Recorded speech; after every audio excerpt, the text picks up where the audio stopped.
São Paulo, 8 de novembro de 1968.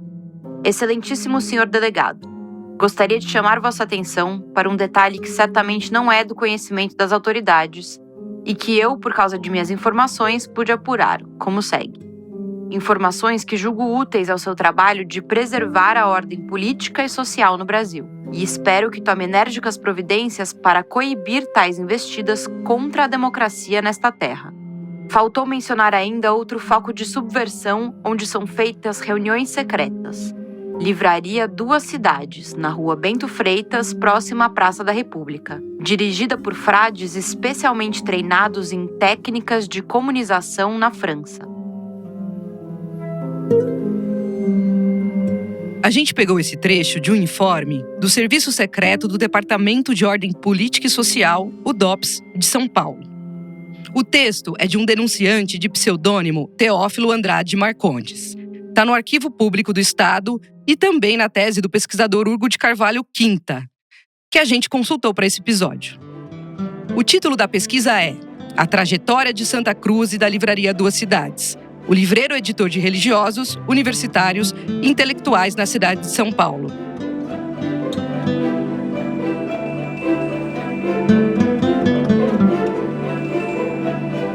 A Livraria e Editora Duas Cidades foi fundada no centro de São Paulo nos anos 50, por José Petronilo de Santa Cruz, o Bené.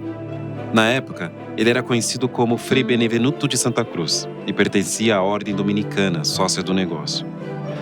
Daí que vem os tais frades treinados em técnicas de comunização. A Duas Cidades se tornou um marco da história cultural de São Paulo e do mercado livreiro no país. Nos anos mais duros do regime militar, a livraria abriu espaço para o debate e a produção cultural na cidade. Ela foi idealizada como um lugar de difusão, especialmente de obras de formação religiosa, filosofia e teologia, incentivada pelos dominicanos. Com o passar dos anos, o catálogo foi mudando e a Duas Cidades virou ponto de encontro de universitários, artistas e intelectuais.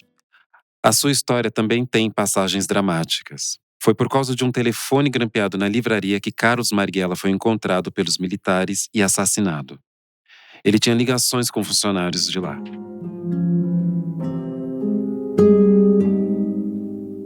A loja existiu até 2006 e teve uma figura que ajudou a construir 35 anos dessa história tão importante e que hoje é a principal responsável por manter viva a memória das Duas Cidades, a livreira Maria Antônia Pavan de Santa Cruz.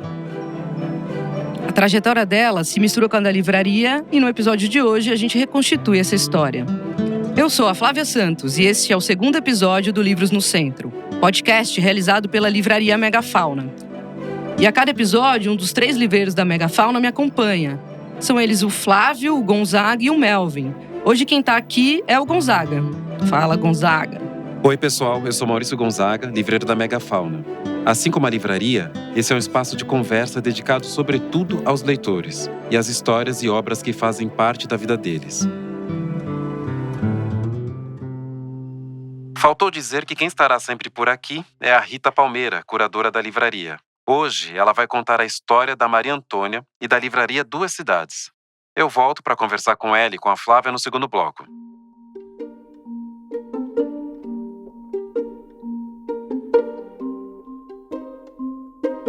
Eu sou Maria Antônia Pavan de Santa Cruz, trabalho atualmente na livraria Unesp, na Praça da Sé. Trabalho com livro, no ambiente do livro desde 1971. A primeira experiência da Maria Antônia no mercado editorial foi na Duas Cidades. Em 1974, ela se tornou gerente da loja e foi proprietária entre 97 e 2006, até o negócio fechar as portas. Somada à experiência na Unesp, a gente pode dizer que o HD da Maria Antônia armazena memórias de mais de 50 anos do mercado editorial paulistano. A entrada dela na Duas Cidades aconteceu numa conjuntura bastante turbulenta. O Brasil atravessava os anos de chumbo, a fase de maior repressão da ditadura militar. Então vamos recuperar o começo dessa história.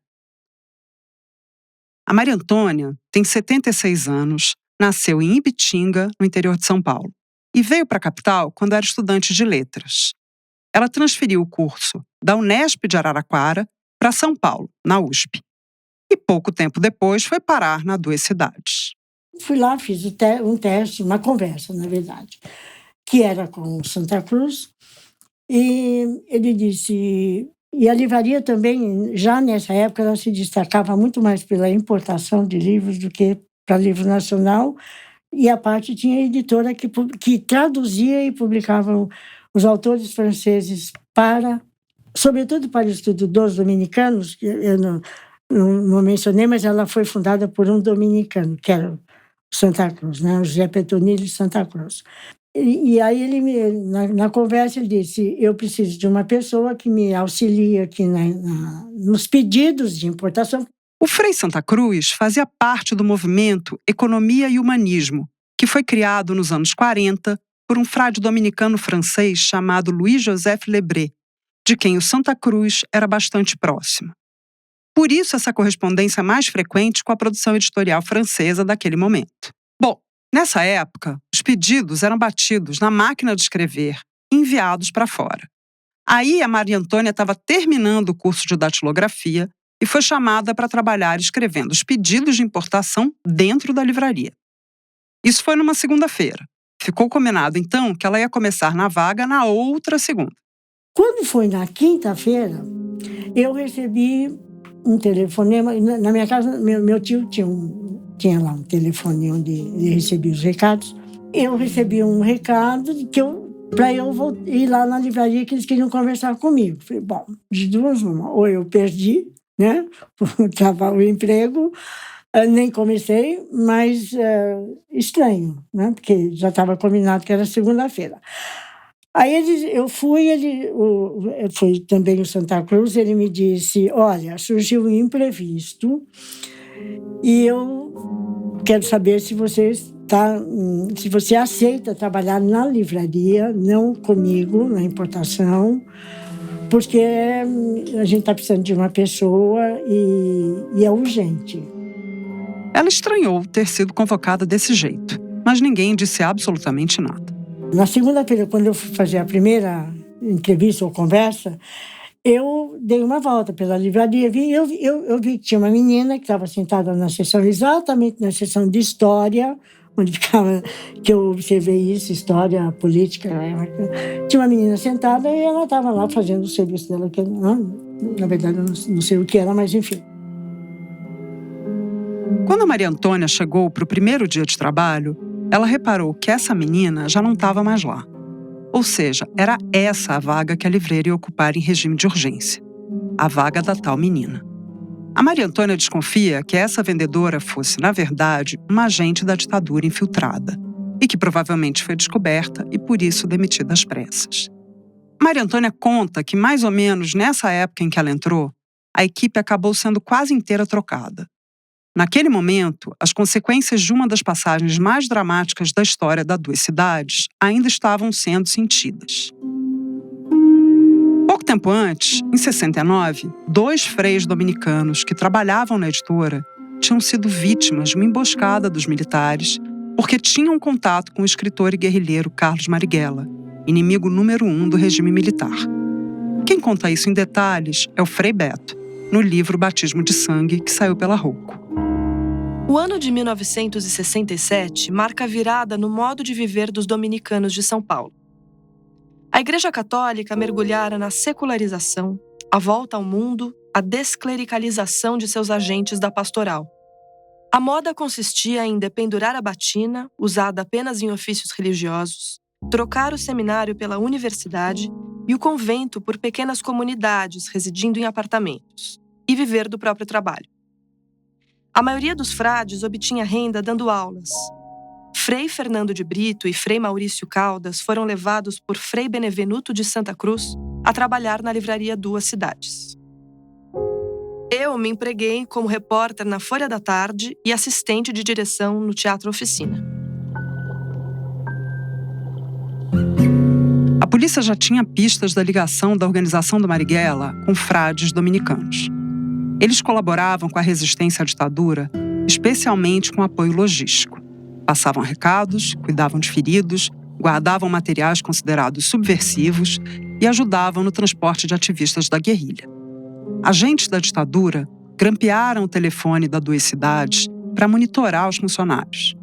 Frei Fernando e Frei Ivo foram presos e torturados. Os militares queriam saber como funcionava a comunicação e os encontros com Marighella, como conta o Frei Beto. Aqui, um aviso importante. O trecho a seguir é forte. Tem a descrição da cena de tortura a que foi submetido o Frei Fernando.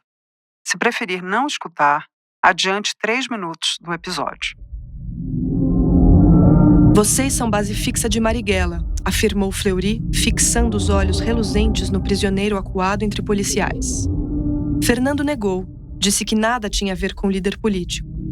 Vai dizer que não é contato do Marighella, que não se encontra com ele? Disse alemão em tom ameaçador. O padre dominicano respondeu que só o conhecia por fotos de jornais. Tire a roupa, ordenou o delegado de São Paulo. Fernando permaneceu imóvel, petrificado pelo clima de terror, indiferente à ordem recebida. A mão pesada do chefe do esquadrão caiu forte sobre o rosto do prisioneiro. Tire a roupa, seu filho da puta. Como Marighella entra em contato com vocês? Berrava Fleury, enquanto seus auxiliares introduziam lentamente o fio na uretra de Fernando. A corrente elétrica ligada explodiu em dor os limites de sua resistência, macerada pelas longas e atrozes sevícias daquele eterno domingo. Pelo telefone da livraria, respondeu o frade entre gritos que nada diziam à surdez diabólica dos torturadores. A uretra parecia arder em chamas. As pancadas aturdiam todas as partes do corpo enquanto o delegado insistia. Que livraria? A indagação caiu no vazio. Fleury deu-lhe um chute. Que livraria, seu filho da puta? A livraria Duas Cidades. Fleury queria explicações de como ele entrava em contato com Marighella. O prisioneiro respondeu que jamais soubera onde residia o comandante da ALN ou se possuía um número de telefone que pudesse ser chamado. Despejaram água em seu corpo e apertaram ainda mais o fio na uretra. Em convulsões, o religioso disse que não tinha meios de chegar a Marighella ou de localizá-lo. Era o líder revolucionário que ligava para a livraria onde Fernando trabalhava, marcando os contatos. Como ele se identifica ao telefone? Não me lembro, disse o preso enroscado no pau de arara. Aumentem a descarga até ele se lembrar, gritou o delegado para seus acólitos. O corpo do prisioneiro tentava, em vão, erguer-se no ar, fugir dos choques, estrebuchando em contrações, crivado por infinitas agulhas elétricas. Como Marighella se identifica ao telefone? Berrou o chefe do esquadrão. Por uma senha. Que senha? Como é a senha? Fernando buscava ansioso a inconsciência, o desmaio, a morte, enquanto o policial que segurava o fio em sua uretra apertava fortemente os genitais. A frase emergiu. Diz que é o Ernesto e marca a hora em que devo encontrá-lo na gráfica. A senha era essa, gráfica. E nesse dia eles sabiam que ia haver uma ligação de alguém ligado ao Marighella num determinado horário para combinar, para eles se encontrarem.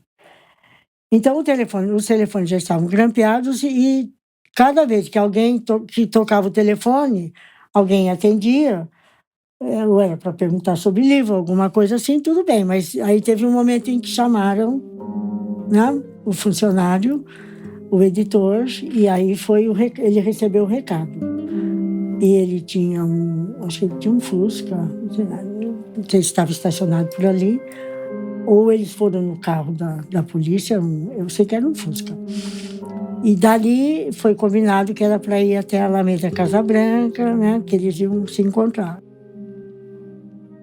A história da morte de Marighella e das crueldades às quais os frades foram submetidos pelo delegado e torturador Sérgio Fleury estão descritas no livro de onde a gente tirou os trechos lidos há pouco. Batismo de Sangue, escrito pelo Frei Beto, foi publicado em 1982. O autor foi vencedor do Prêmio Jabuti pelo livro de memórias, que mostra como religiosos foram vítimas dos horrores do regime. Mais do que isso, como os militares armaram para jogar a esquerda contra os frades dominicanos.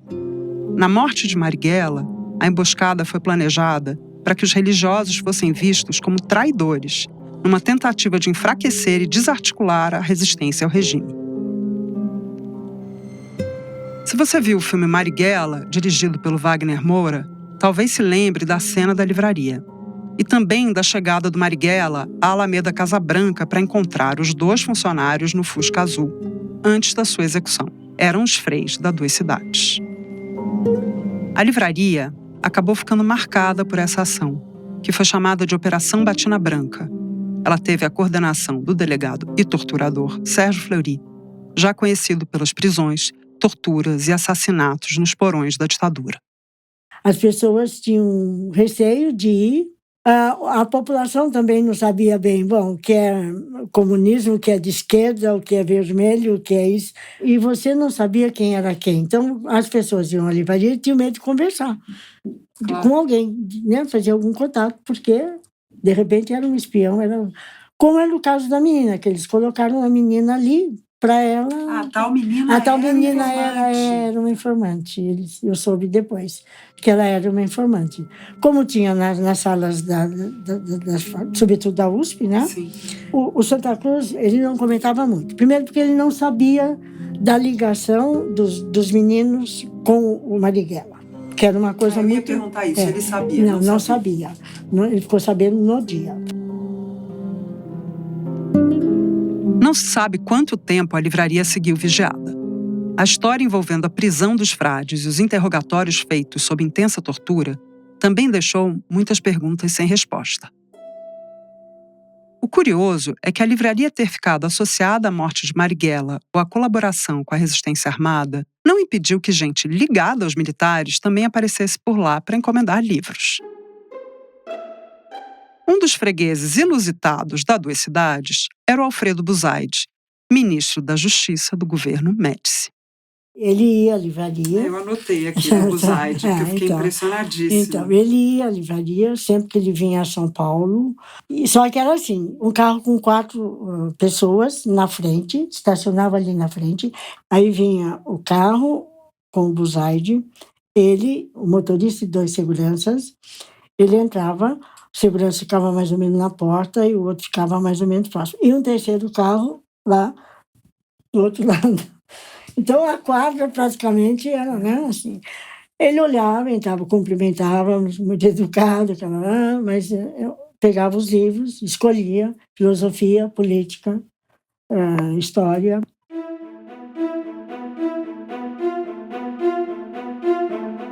Decreto-Lei número 1077, de 26 de janeiro de 1970. Artigo 1º. Não serão toleradas as publicações e exteriorizações contrárias à moral e aos bons costumes, quaisquer que sejam os meios de comunicação. Sob a tutela do Buzaide, em janeiro de 1970, foi criada a censura prévia no país. Em fevereiro, uma portaria estabeleceu que as regras valessem também para livros e revistas. Aí, o próprio Buzaide achou que a portaria estava sendo mal interpretada. E por isso ele decidiu isentar da censura prévia publicações filosóficas, científicas, técnicas, didáticas e quaisquer outras que não versassem sobre temas referentes a sexo, moralidade pública e bons costumes. Então tá, Buzaide. A virada dos anos 60 para os 70 foi marcante para Duas Cidades, não só por causa do momento político do país. Foi também um período em que a editora tomou rumos que mudaram a história da livraria. Mais ou menos nessa época, o Frei Santa Cruz decidiu deixar a ordem dominicana. Virou professor Santa Cruz ou Bené, como você já deve ter ouvido a Maria Antônia carinhosamente falar algumas vezes. Os livros de teologia, que antes eram destaque no catálogo, começaram a disputar espaço com as publicações laicas, especialmente no campo das ciências humanas e das artes. A editora e livraria criava novas pontes com a universidade e com artistas intelectuais da capital paulista. O Antônio Cândido trouxe para Duas Cidades o Parceiros do Rio Bonito, que era um livro que estava na José Olímpio. Mas nesse tempo também, o Humberto, ele, em contato com o pessoal da PUC... Aqui, a Maria Antônia se refere ao crítico literário Antônio Cândido de Melo e Souza e ao jornalista Humberto Pereira, que era o editor da Duas Cidades. Eles publicaram Heidegger, que era muito indicado, né, na PUC. O Humberto tinha um café ao lado, não é um café como hoje, era um bar. Um dia o Humberto, ali tomando café, está ali no bar, só que não tomando café, tomando cerveja, a Eurídice Fontella. E aí a Eurídice era uma pessoa muito atribulada, ela às vezes conversava sozinha, né?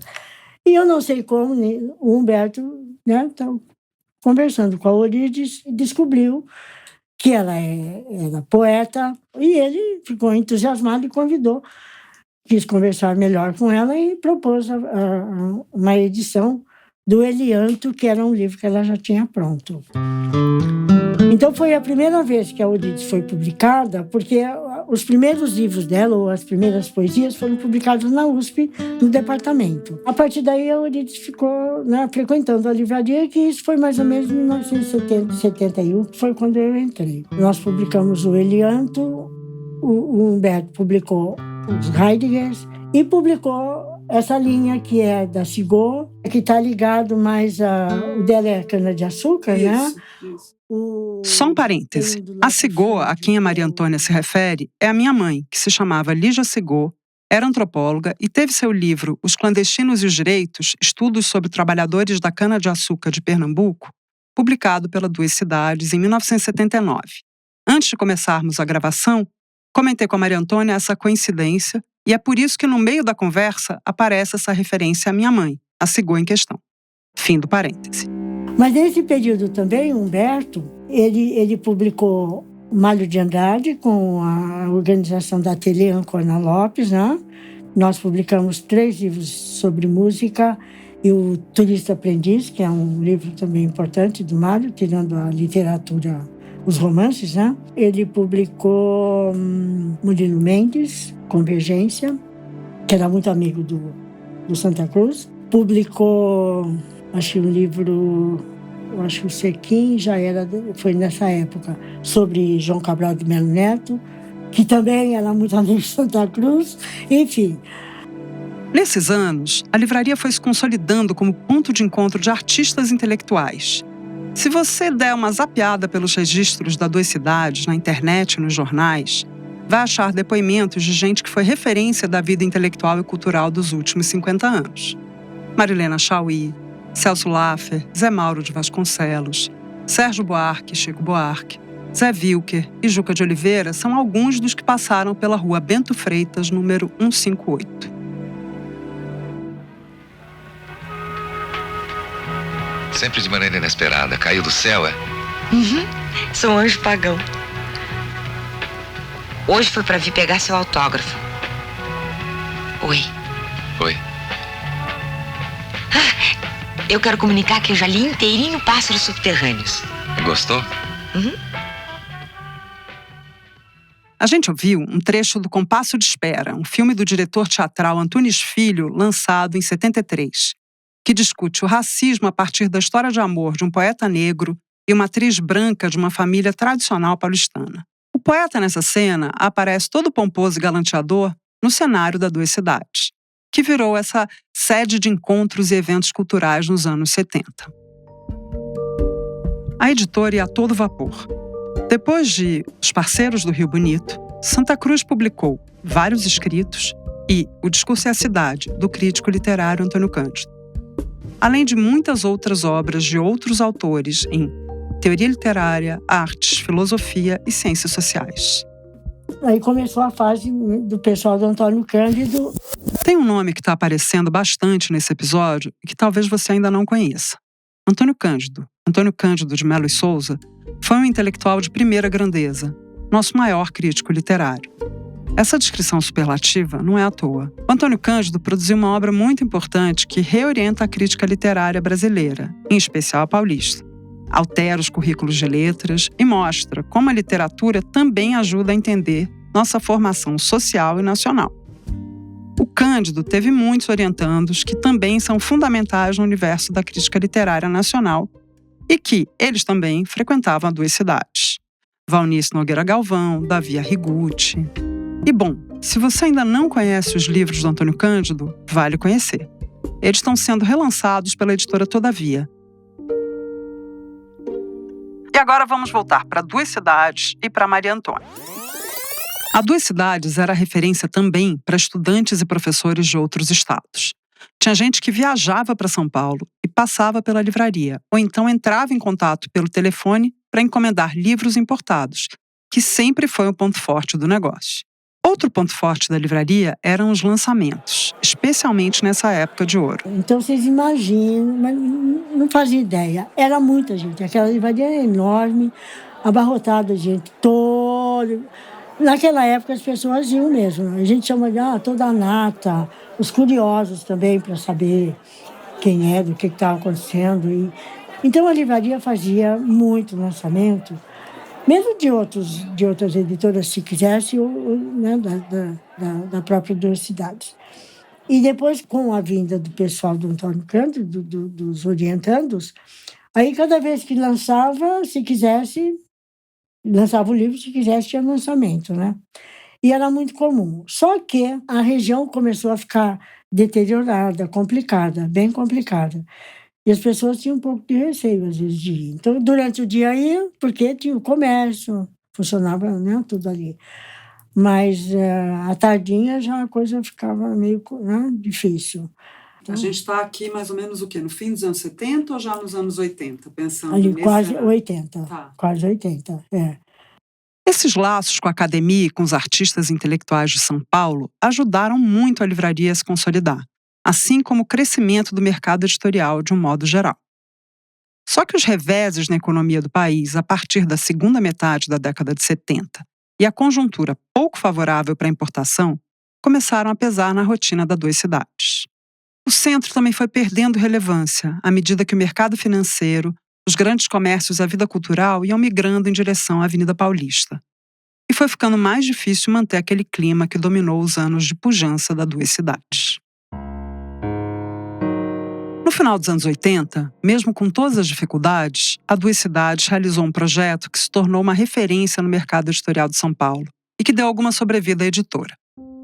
A coleção Claro Enigma foi uma iniciativa do editor Augusto Massi, que se propôs a fazer um mapeamento da poesia brasileira contemporânea em 13 volumes, reunindo nomes como Francisco Alvim, Eurídice Fontella, Paulo Henriques Brito e Alcides Vilaça. Foi um sucesso e trouxe novo fôlego à livraria. Não falo só do ponto de vista financeiro. Foi uma lufada de ânimo na luta da Maria Antônia e do Santa Cruz para manter a circulação e o entusiasmo com a livraria num momento pouco favorável. O projeto teve apoio dos críticos literários Antônio Cândido, Roberto Schwartz e João Luiz Lafetá, e do crítico de arte Rodrigo Naves.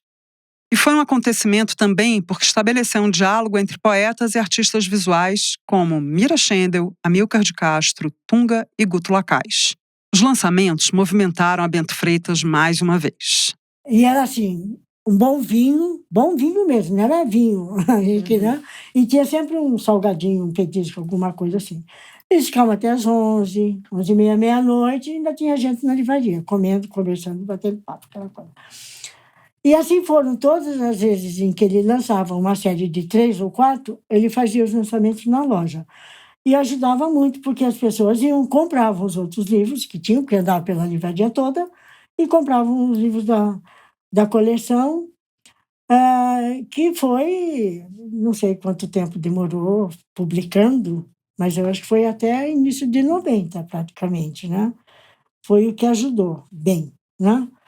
Mas depois também... Aí ele teve alguns dissabores com relação a...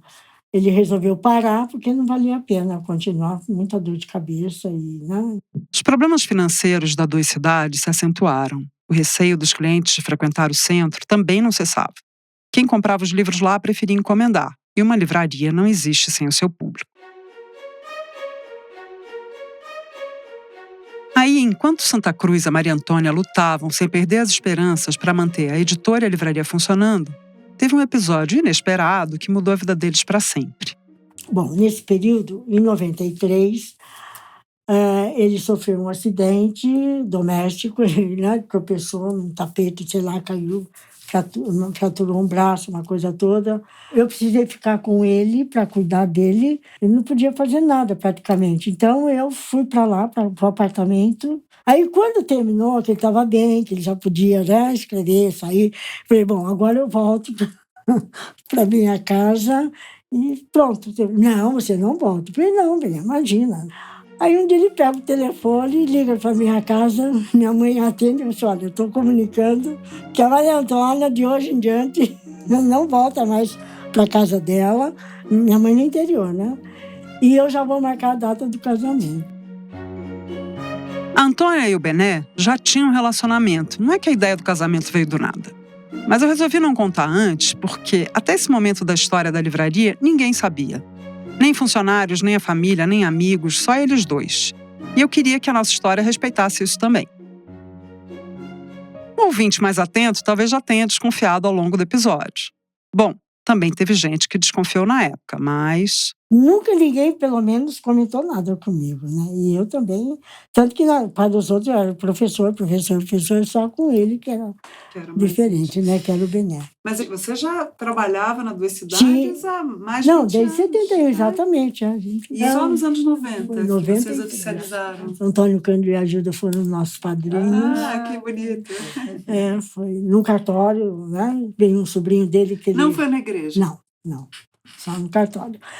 Nos casamos acho que foi numa quinta-feira, ou numa sexta, não me lembro. De manhã, almoçamos em casa e à tarde fomos trabalhar. Na tese que a Flávia mencionou no início do episódio, tem a cópia de um bilhete do Santa Cruz para Maria Antônia, que é mais ou menos assim. Dona Maria, 1. Eu te amo, e muito. 2. Obrigado pela limpeza dos discos. 3. Até junho de 85, salvaremos a livraria, eu e você.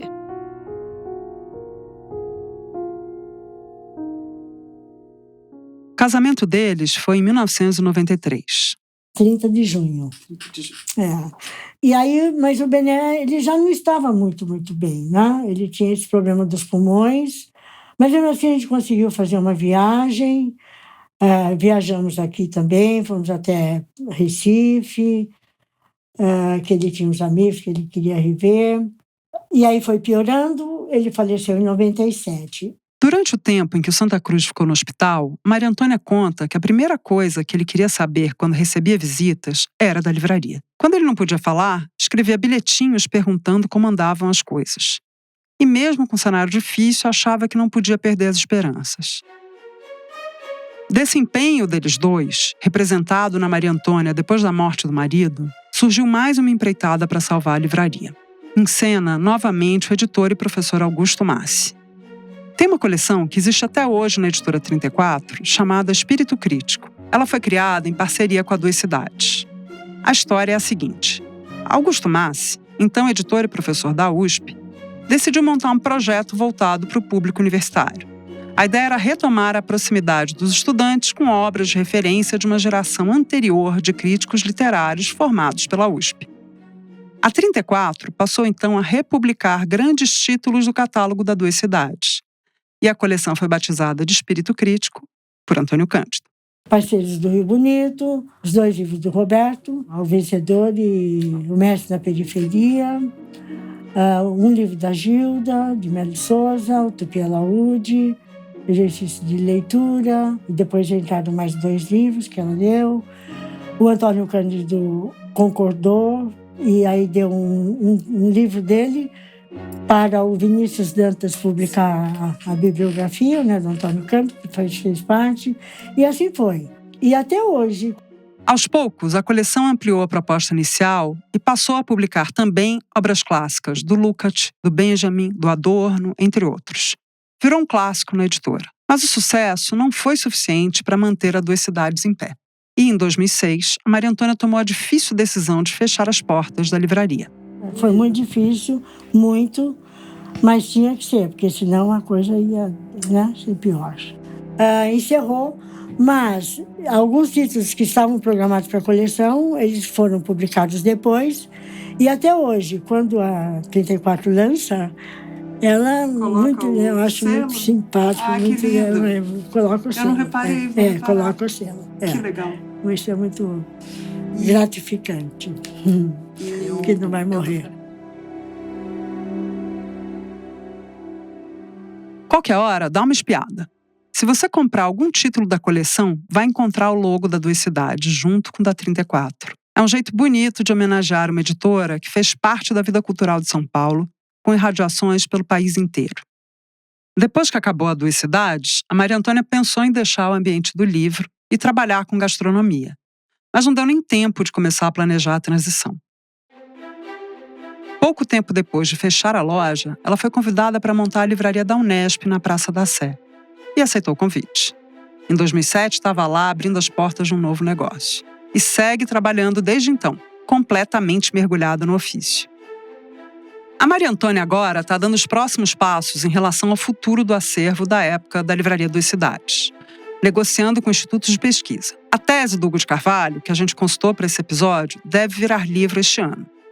E a memória da Duas Cidades segue viva em muitos outros cantos. Nas edições da 34, nos sebos, nas bibliotecas e estantes todas do Brasil. A gente já volta para um bate-papo sobre a nossa conversa com a Maria Antônia.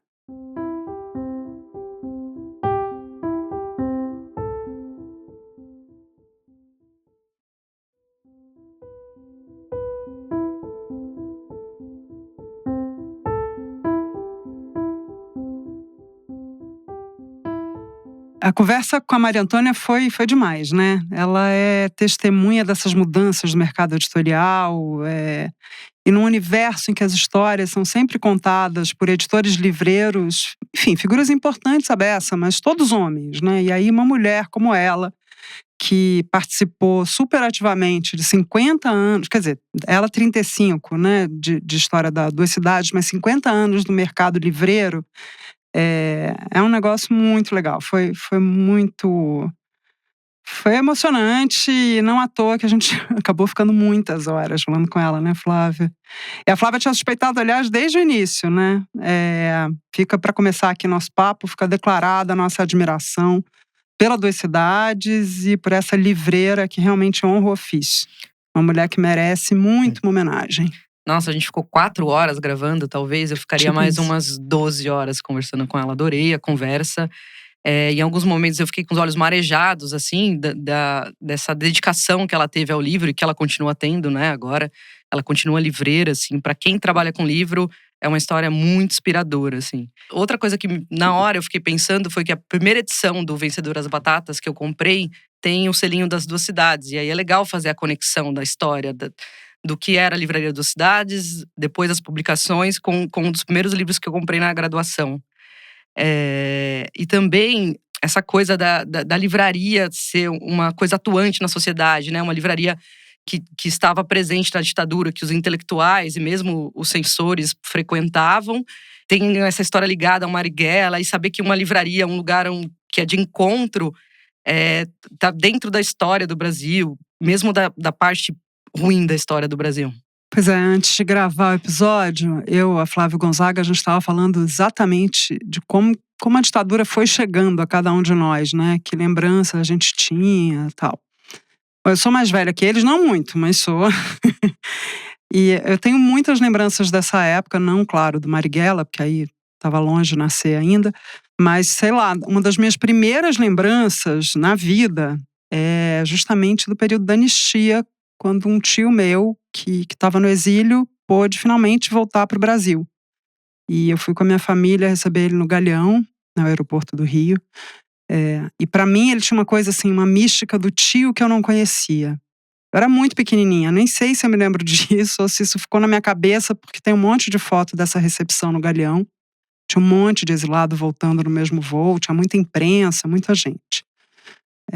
E aí criança, mas aí com mais criança ainda, né? Mas menos bebezuda, assim, com mais recursos para lembrar, eu fui com os meus pais a uma manifestação das Diretas Já. E foi assim, me causou um frisson, sabe? Que eles me levassem, porque eu era pequena, e aquela multidão, foi um negócio impressionante. Esse era o assunto na minha casa. E você tem livros preferidos, Rita, da ditadura, alguma coisa assim?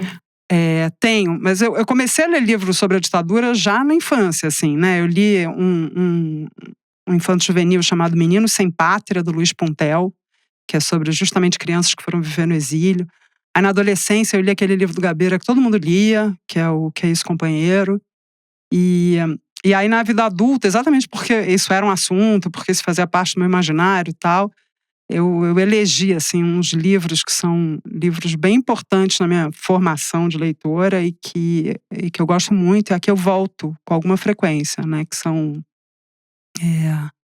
o do Salinas, O Retrato Calado, que aliás agora está no catálogo da Unesp, mas a minha edição é mais antiga, da Cosac Naif. O Em Câmera Lenta, do Renato Tapajós, que foi relançado recentemente pela Carambaia, numa edição super linda. E o livro do Bernard Kucinski, o Relato de uma Busca, que hoje é publicado pela companhia, mas eu também tenho a edição antiga da Cosac, que acho que nem é a primeira. Se não me falha a memória, ele antes tinha publicado por uma casa editorial menor.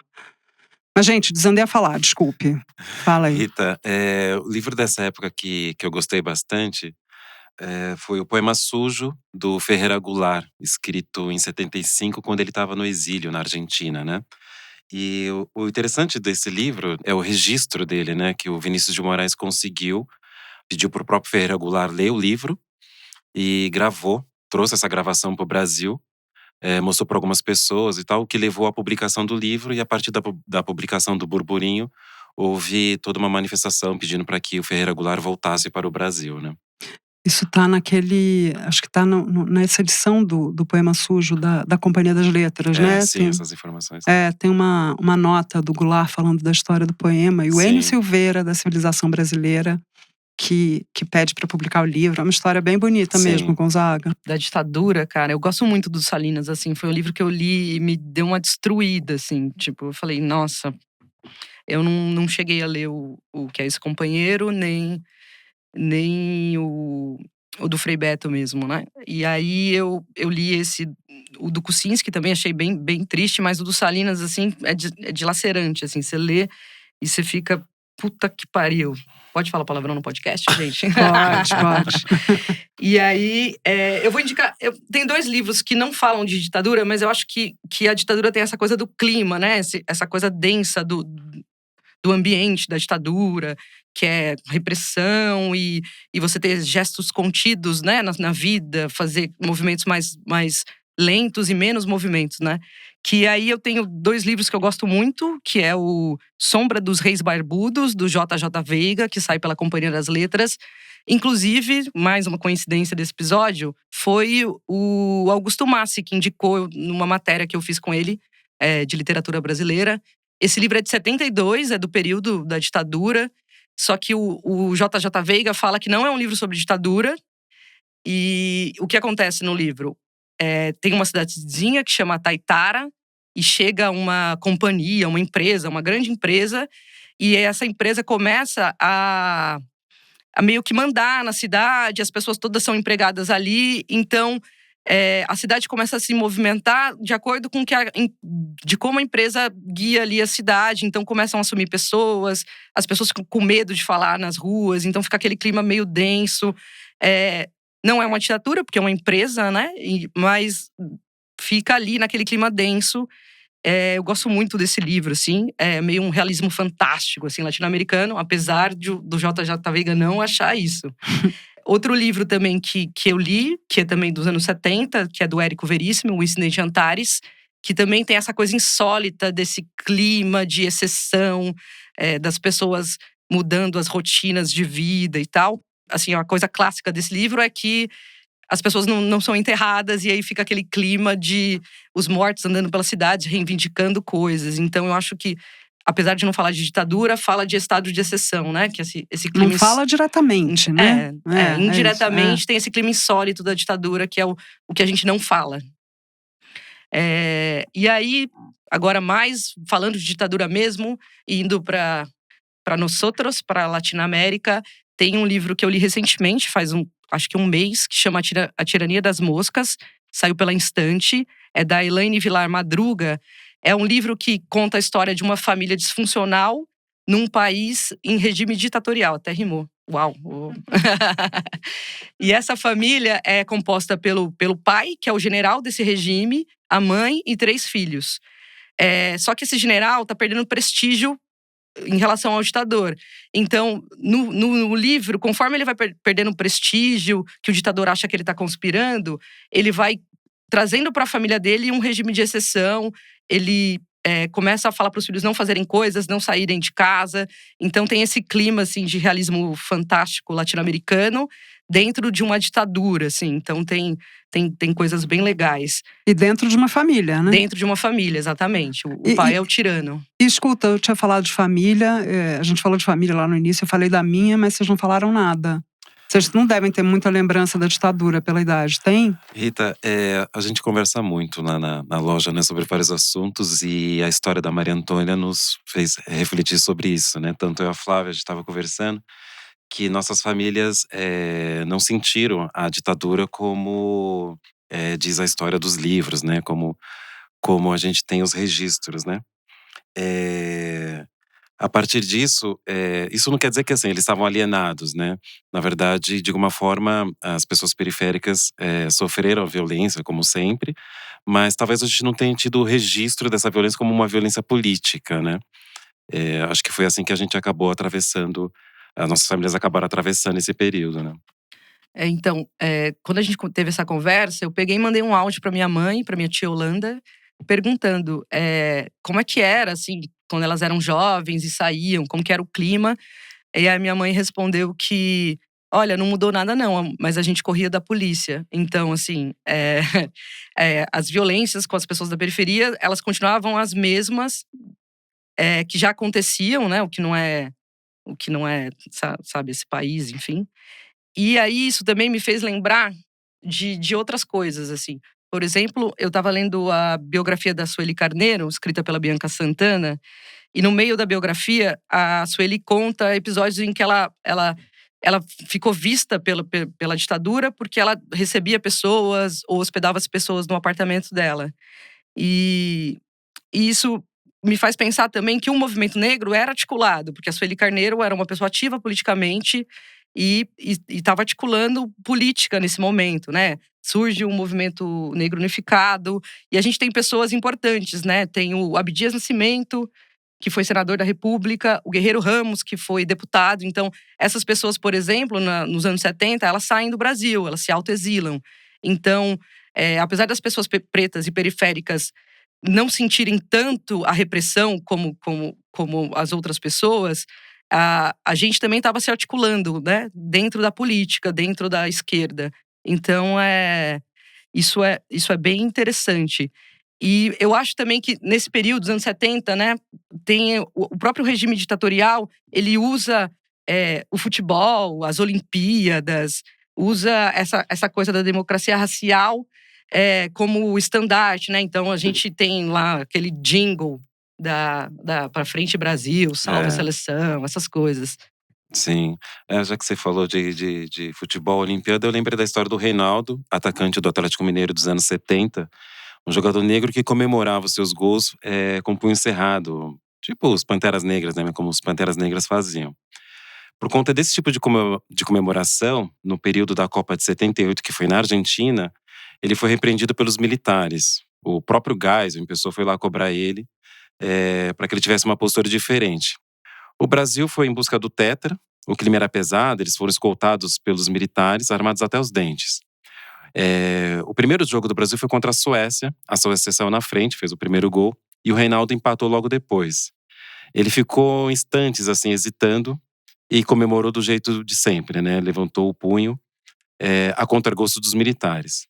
Ele fez isso em pleno território argentino, que foi uma das piores ditaduras da América do Sul, se pensando em números oficiais de mortos, né? Depois desse jogo, sem explicação nenhuma, o Reinaldo foi sacado do time. Bom, depois desse jogo na Argentina, o Reinaldo foi pro hotel e recebeu um envelope, um documento. Peraí, depois do jogo com a Suécia? Depois do jogo contra a Suécia, exato. E o remetente desse envelope era da Venezuela. Estava em espanhol, o Reinaldo não entendeu nada. resolveu guardar esse documento no fundo da mala e trouxe para o Brasil. Mas o que era o documento? Então, o documento se tratava da Operação Condor. Um relatório, é isso? Era um relatório sobre a Operação Condor. É uma operação conjunta das ditaduras da América do Sul. O Reinaldo entregou esse documento pro Gonzaguinha, o músico. Não é seu parente. Não, infelizmente não. E o Gonzaguinha, que era muito ligado a movimentos de esquerda, levou esse documento adiante. E parece que a partir daí o mundo ficou conhecendo essa operação, né? Essa Operação Condor que ocorreu aqui na América do Sul. De onde você tirou essa história, Gonzaga? Da revista Jacobin, edição de janeiro desse ano. Quem quiser saber mais da história do Reinaldo, existe uma biografia pela editora Letramento, de 2016. Eu recomendo muito. A biografia se chama Punho Cerrado, a História do Rei. A gente tem na Megafauna, Flávia? Olha, tem. Eu vou cravar que tem. Se não tiver, vocês podem encomendar. Podem encomendar. E na hora da encomenda eu até entrego de graça, se não tiver. Ó a promessa no ar. Tô prometendo no ar aqui, Se não tiver, vai ter boa conversa lá com a gente. Mas fato. Posso dizer que também não tem a do Abel. Então, assim, a gente pode… Ufa!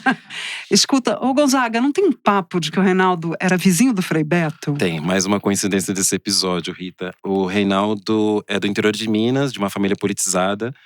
Quando ele vai para o Atlético Mineiro, lá por volta de 73, ele vai para BH. E aí, de 75, 76, ele se torna vizinho do pai do Frei Beto, se torna amigo do irmão do Frei Beto. E por conta disso, o pai acaba fornecendo bastante livro, ele amplia bastante o conhecimento dele sobre política nessa época. Jogador letrado. Exatamente. Bom, estamos nós de novo no futebol, né? Na Megafauna a gente fala bastante futebol. A gente fala de livro, de história de livreiro, enfim, de futebol.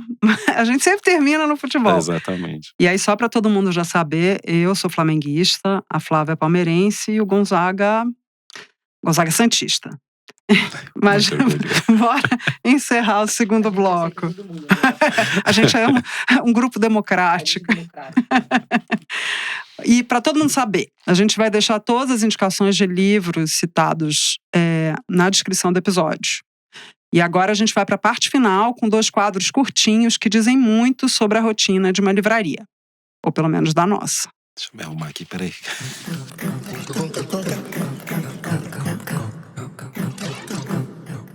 Quem já trabalhou com livro sabe que uma das nossas funções é a adivinhação, né? O cliente chega por aqui, dá umas voltinhas, aí vem. Por favor, você poderia me ajudar? Tô procurando um livro. É um livro que a Ana Maria Braga falou. Nossa, esse livro falou no jornal. Você pode me ajudar? Aí você já sabe que vai ter que descobrir um título pela descrição da capa, cor, se passou na TV. Acho que todo livreiro deve ter uma coleção de histórias para contar sobre isso. Então, para treinar aqui a habilidade da adivinhação, a gente criou o quadro… Sabe aquele livro? Funciona assim. Você manda um áudio descrevendo a obra que está procurando e a gente desvenda o mistério aqui no podcast de improviso. Quem escuta o Foro de Teresina deve conhecer a sessão Kinder Ovo. Aqui é parecido, só que em vez de adivinhar quem fala, o livreiro adivinha o nome do livro. Vamos lá. Flávio e Gonzaga, vocês estão preparados? Nasci pronta. Preparada. Oi, tudo bem? Eu tô procurando um livro, eu não lembro do nome. Eu sei que é sobre cidade. Talvez o nome seja alguma coisa assim, tipo Espírito da Cidade, mas não é exatamente isso. Tem uma capa bem bonitinha, verde, com um coração, umas estrelinhas, assim. É uma capa que parece um saquinho de pipoca. Mas na verdade não é um saquinho de pipoca, é um saquinho… Sabe aqueles saquinhos de doce de festa de Cosme e Damião? A capa é assim. É a Cidade de Seus Rituais? Peraí. Flávia, repete. Eu acho que é o livro do Simas, que a capa, na verdade, são os pacotinhos de Cosme e Damião. E é a Alma Encantada das Ruas. Não, isso é o João do Rio, né? O João do Rio. Pera, é um nome parecido com isso. É bem parecido. Quase lá. Quase no João do Rio, peraí. O Povo Encantado? Nossa, tá na ponta da língua. O som é parecido com o povo. O corpo, a rua. O Corpo Encantado da Rua. O Corpo Encantado das Ruas. É empate, hein, porque eu dei a deixa. Não, porra, eu falei o nome do autor, falei que era o Cosme Damião. Pô, eu que ganhei essa. Esse áudio foi da Luanda, de São Paulo. O nome do livro é O Corpo Encantado das Ruas, do Luiz Antônio Simas, que saiu pela Civilização Brasileira. Próximo áudio. Oi, boa tarde. Eu passei ontem rapidamente na frente da livraria e vi na vitrine um livro. Ele é meio azulado, meio esverdeado. O nome da autora está escrito bem na capa. É uma poeta americana que me fugiu o nome agora. E aí é um livro de poesia que parece que brincaram com o nome da autora, meio que fazendo uma teia, com umas letras bem fininhas. Qual livro é esse? É o Danny Carson, não é? Não. É o da Silva Plath. É o novo? É o novo, é Poesia Reunida, da Poesia Silva Plath. Reunida. Exatamente. Então, Poesia Reunida da Silvia Plath, com tradução da Marília Garcia, que acabou de sair pela Companhia das Letras. Novidade, tá na vitrine. Teve a deixa. Chegou ontem, não. E quem mandou foi o Márcio, de São Paulo. Bom, tá 2-0 pra Flávia, né? Agora eu vou ficar só administrando o resultado e deixando ele falar sozinho até ele acertar. É jogo na altitude, né? Jogo na altitude. Vamos lá, terceiro áudio. Oi, bom dia, tudo bem? Eu tô procurando um livro que eu vi que ficou bem famosinho agora. Ele tem uma capa amarela, eu acho que tem uma caixa de lenço. E é uma mulher que é terapeuta, algo assim, parece que é super legal. Ou que ela é sobre as sessões de terapia dela, tem um pouco a ver com cinema. Será que você saberia me dizer qual é? É Casa de Papel? Da Batalha? Esse nem Capa suspeito. amarela, você deveria conversar com alguém? É tipo isso, se eu sou a juíza, eu vou dar como certo. Não é exatamente isso o título. Acho que alguém… Acho que você tem que conversar com alguém, você deve conversar. Talvez você deva conversar com alguém. Foi um gol anulado pelo VAR. É 3-0 com gol anulado pelo VAR, então foi 2-0.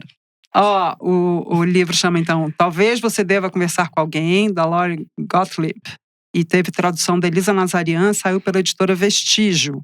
Quem mandou esse áudio foi a Marina, de São Paulo.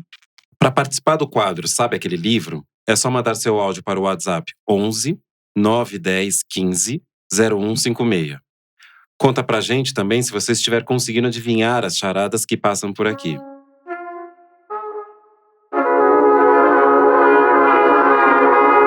E para terminar esta edição, uma boa recomendação de livro. Hoje, quem vai sugerir uma leitura para vocês é o Arthur Melo, sócio da Megafauna.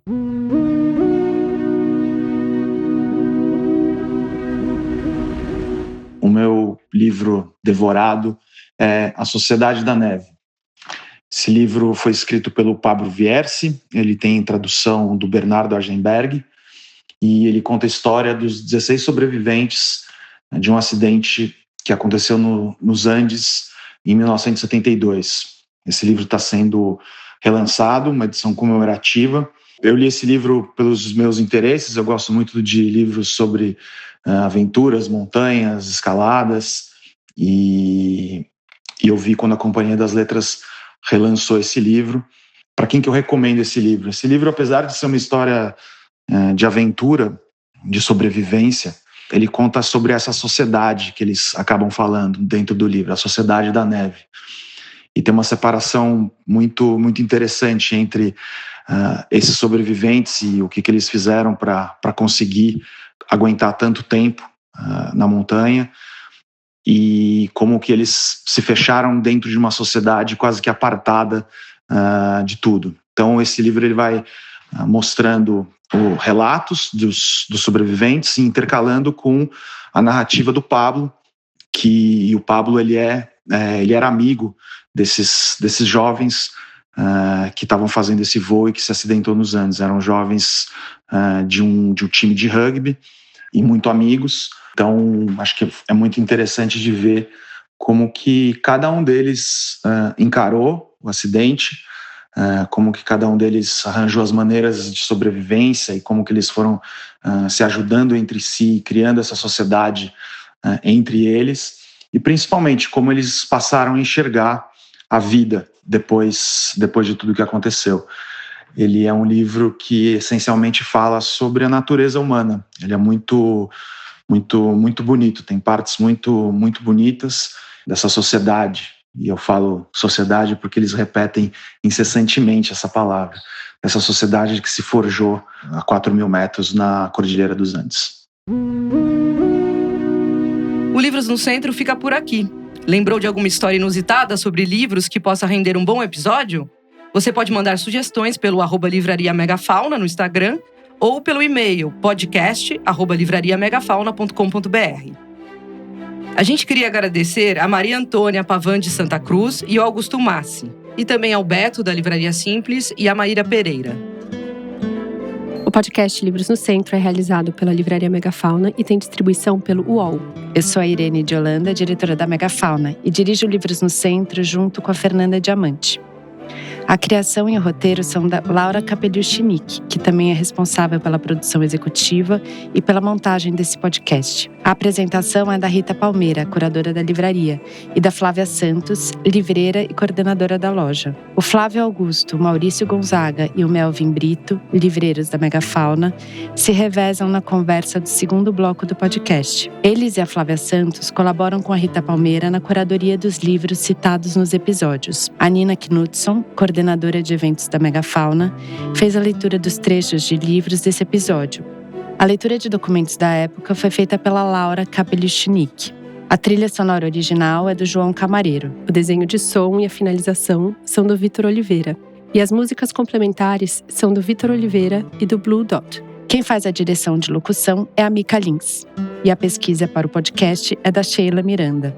A Fernanda Fischer é responsável pela identidade visual, que também contou com a ilustração da Veridiane Scarpelli. O André Stefanini faz o desenho gráfico do projeto. A Bia Guimarães e a Sara Zobel deram consultoria para o projeto. O Iago Vinícius e a Leana Ferreira são responsáveis pela comunicação. A Júlia Brick é assistente de produção. A transcrição de áudio é do Miguel Aceves. Esse episódio do Livros no Centro foi gravado no estúdio Baticum.